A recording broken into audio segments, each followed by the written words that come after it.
I feel like every year is you're doing something different. Like one year you were doing the SK thing, one year you're just crew chiefing. This year, are you committed to both Series Monaco and NASCAR Tour full time? Yeah, we are. That honestly happened by accident, I would say. Originally, I wasn't going to run all the Tour races, so we were going to run all the Monaco races.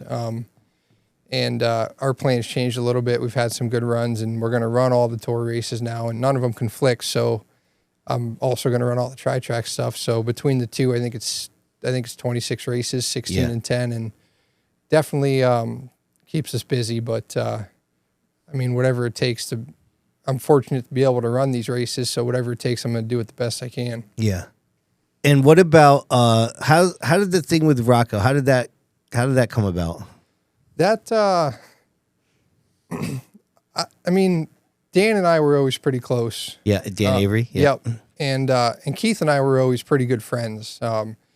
Keith was always good to me throughout the years I raced SKs at Stafford. He was, you know, I went through some stuff there at the track, and he was always good to me, and always kind of like a voice to me to see it through. And you know, he raced a lot of years there before I even got going. I think I started racing SKs in 2016. When did he start? 06 or 07? 05? Yeah. He left the Speedbowl, I think, in 2004, went right to the SKs the next year. Yep. So, yeah. Yeah, so we always got along great. And like I said, I was always good friends with Dan, and they were struggling a little bit. What they had going on wasn't really working, and I think everyone was getting frustrated. And I really wasn't looking to get involved with in an SK program, but if there's a guy to do it with, I think that those are the people to do it with. Sure. Right. And you know, I kind of, with all the stuff I got going on, I kind of realized that, like, I don't really want to work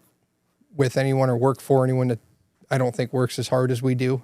And Keith's definitely one of those few guys that. Yeah, you're not going to worry about that with him. No, and there's not much that him and I can't handle on a Saturday morning if Friday doesn't go well. So it just worked. You know, Dan and I were talking all winter, and then Keith and I were talking a little bit, and then one thing after another, and we got I believe we have a car that can win on any given Friday night. Yeah. So I heard you on the Flow broadcast. They interviewed you on pit road. Actually, I was there. And you guys said that you were just off a little bit on because that car was red hot going into that race. Yeah, I screwed him on that race. We just missed it a little bit. But, you know, if we miss it and still have a top 5 car, then it can't be too bad, you know. Right. I think the more important thing is we know what we did wrong, and we know how we can not let that happen again, and we'll be totally fine. I think it's just as important to know why you didn't run good when you didn't run good that it is to know why you did run good. So right. It's not a problem at all. We'll be back Friday and hopefully have a shot to win again. Yeah. So just back to the tour stuff again. When you guys set out for the season and you realize you can do it on both, like, is it a goal just to go out there and win races? Are you thinking championship? You know. Yeah, I mean, the tour is hard. There's a lot of people that got their shit together. Yeah. A lot of good teams. You know, I think that's something I struggle with, is pulling the people together to go to all those events. You know, it takes every single person on the tour team to go run good. It's not like some of these other open shows. Like the tour, you really got to have a good crew chief seeing how the race is playing out, and a good tire guy and a good spotter, and just it's a lot harder to run those races. Yeah, you have somebody like Justin who's super talented and has basically any resource you could possibly want. He has at his disposal. That's tough to beat when you have guys like that. Yeah, it is. And those guys have been doing it a long time, and a lot of the people on that crew have been with them the whole time. Yeah. I think with the exception of maybe 2. Right. But, you know, that's what it takes. That's what we're up against. But we'll keep plugging away at it. We'll Same be fine. car owner? What's his name? Wenick? What's your car owner's name? Tom Wanick. Wanick, okay, yeah. And he owns both cars? Yeah. Yeah. Yep. There's like 4 of them, aren't there? Yeah, I seen a picture of the shop. Somehow a picture of the shop was up somewhere, and I was looking through. There's a lot of nice cars. What's his shop. background now? I haven't. Construction? Is that what it is? Yeah. Yeah, he has a construction business, towing business, does a little bit of everything, paving, anything construction related. He's pretty much involved in, and yeah, we have plenty of cars to say the least, plenty of equipment. Like I said, you got to pull some people together for the tour shows. Ooh, how about if you talk to us a little bit about what your future might hold? I mean, where do you think you'd be? Do you want to take your crew chiefing levels higher, or your driving? No, I don't. I'm happy doing what we're doing. I know a bunch of people that went down south, and as far as the position I would want to do, I don't think I maybe have the right credentials for it. Not that I don't think I can do it. I think I can do it, but I'm happy doing what I'm doing. I like the modifieds. I just want to perfect what we got going on and try and win some of these races. Like, try and pull better help together and work on myself as far as running the races.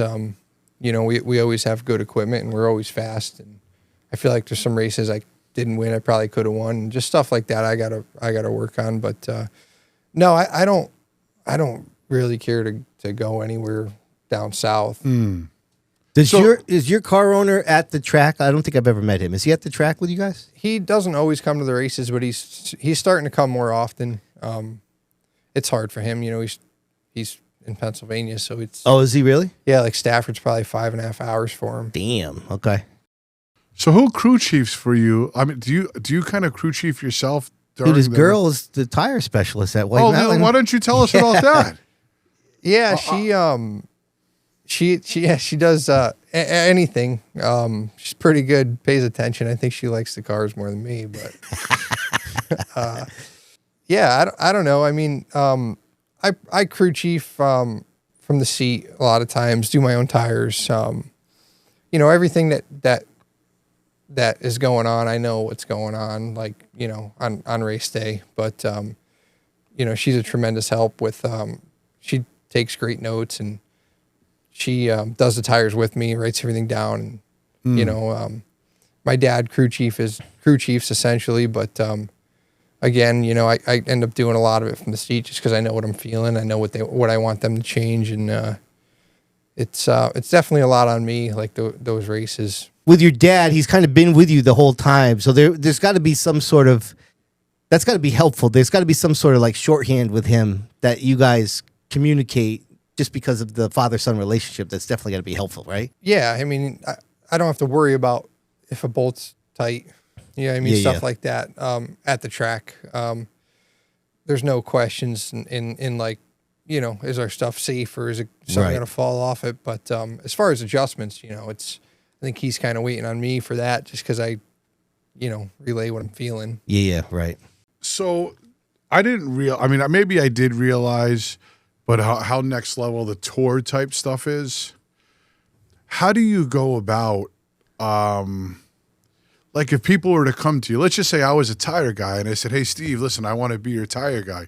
I mean, what is that process like for you to be able to say, okay, is this guy going to mesh with the team or not? How does that happen? I think most people are capable of doing anything.